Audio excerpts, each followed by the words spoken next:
G'day, I'm the Aussie Huntress and I'm going to work with the venison from that red deer that I shot the other day, and I'm going to try and incorporate some of these pears that I've got growing in abundance on my trees here. I've got a bit of an orchard happening, and if you see there behind me, I've got lots of trees and there's plenty of fruit.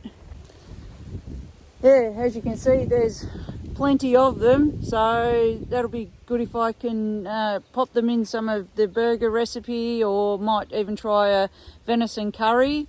So curries with apple in them can be quite nice. Like I say, it's going to be somewhat random, and yeah, I'll move across and grab that meat now. So here we have it. I've got the two back straps, the full leg, and part of one of the other legs. Yeah, feeling quite good.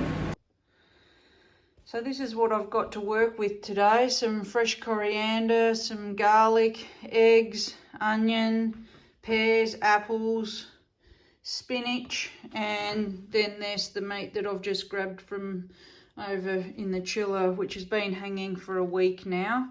So I'm going to start off with trimming the meat up.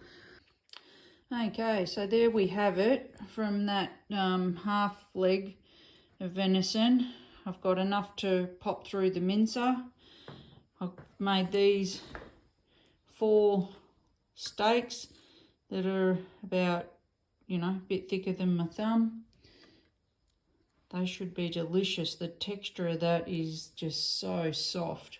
And then these really appear to be like a rump cut that I've done. So there's 3 of those. Again, they're nice and thick. Like, they're gonna come up beautiful. And again, that just feels beautiful. Looks beautiful too.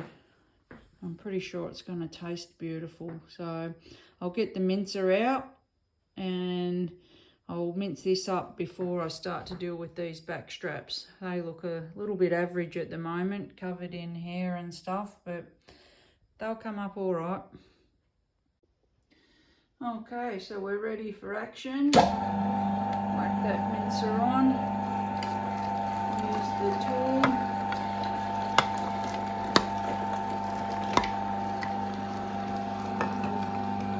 Have it.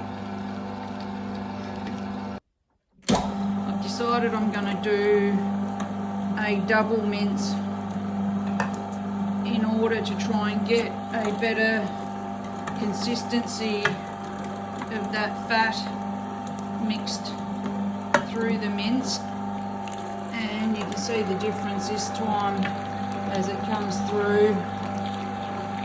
It's more even, which is what I'm looking for.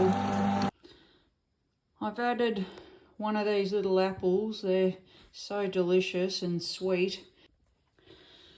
So I've added an egg, some salt and pepper, and because I've got so much spinach growing at the moment, I've chopped some of that up pretty coarsely and added that. And then my final touch to that recipe is a shake of cinnamon. And I'm hoping that that apple, cinnamon, spinach, you know, that'll be a nice mix together.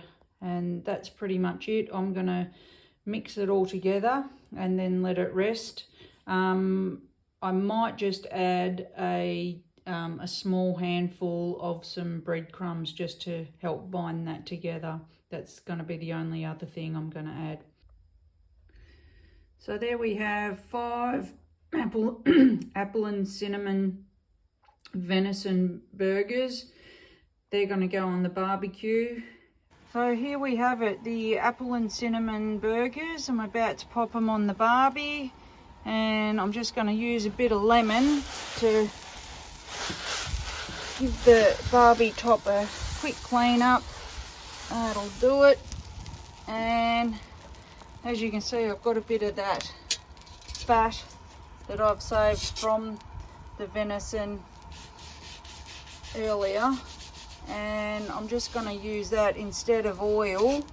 I'm going to just spread that around so some of the natural flavour from the fat comes onto the hot plate, and I reckon that's going to give it that extra bit of flavour to the burgers.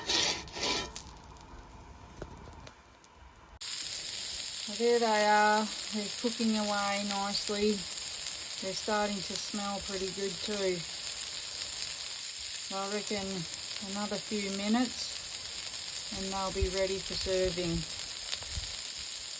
I've finished the plate off with some of those homegrown apples and the spinach. I've also added a drizzle of local honey. I'm not sure if you can see that too well, but yeah, there's the honey over that. I'm hoping that'll give it a nice even balance in the flavours, and just a little sprinkle of some almond slithers, and I'm sure that that'll make a good combination. I'll get stuck into it. So I'm going to try that right now.